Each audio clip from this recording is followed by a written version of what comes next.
Saturday, September 28, 2013. This is Mercedes Diesel Guy, and this is my wife's 1995 Subaru Legacy L.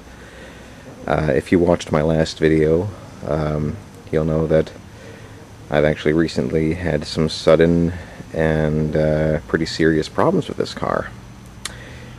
Let's flashback to about a week and a half ago.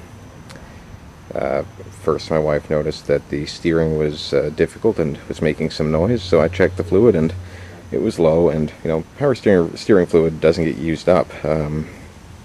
If it's running low, it means you have a leak. But couldn't find the leak immediately, and I didn't know how slow or fast a leak it was, so I topped it off, hoping it was just a slow leak, a little seepage that wouldn't really be much of an issue over time if we kept topping up the fluid. Well, a day later I had to completely top up the fluid again, and I found the leak. It was the hydraulic pipes, the return line and the pressure line going to the steering rack. Specifically, the pressure line, the feed line, was starting to rust through, and it was spewing, well, it was starting to seep and spill fluid onto the exhaust, and that was creating kind of a smoke show. So the first thing I tried was to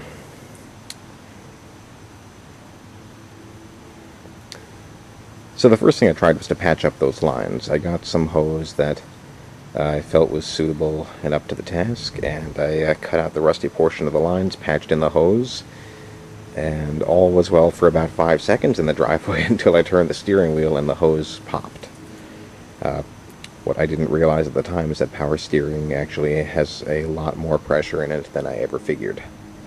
So, which makes sense, but it's just the sort of thing I hadn't considered. So I did a little research and decided I would bite the bullet and buy a new steering rack. So I bought a rebuilt rack from AutoZone, went to pick it up, and realized that the rusty lines were actually not included with the steering rack. They were a separate part, and they weren't available aftermarket. So I went down to the Subaru dealership, and I was able to get those lines. So last Saturday, I was actually going to take a video of replacing the rack and those lines, but I couldn't get the rack out of the car.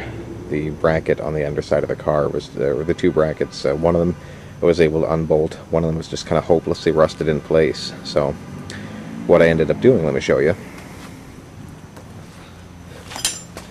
was I completely removed the power steering pump, the feed and the return lines up here, and then if you look down here, you can see I plumbed the return and the pressure lines into this brass elbow here, and obviously, you know, I used a funnel to get as much transmission fluid into there as I could, just to get the car back on the road. So manual steering now certainly does not work as well as a car that's actually designed with manual steering. I mean, this is absolutely emergency mode.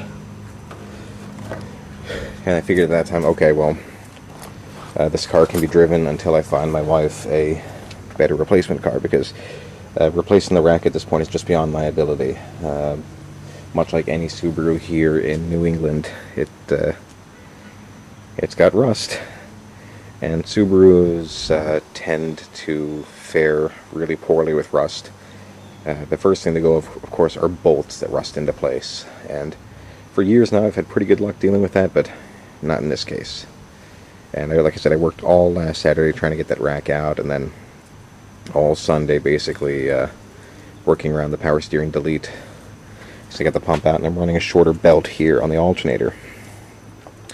And then, of course, within 24 hours, as soon as this car was back on the road, the engine started puking oil all over the place. Once again, it was getting all over the exhaust, creating a smoke show, and when I looked, it seemed to be coming from inside the timing case here, which suggests that either the oil pump / crank pulley seals are compromised, or a cam seal, and it was unexpected. And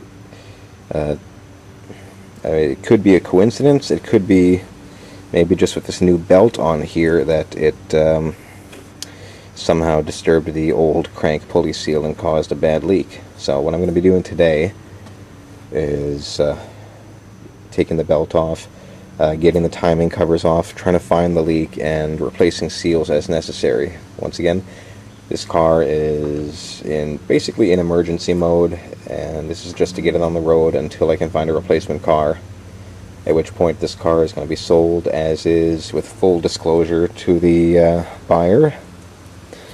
And if nobody wants to buy it, I'm probably going to have to junk it, because I don't have the space to keep it around. And now here in New England, we're willing to deal with a car that doesn't have air conditioning.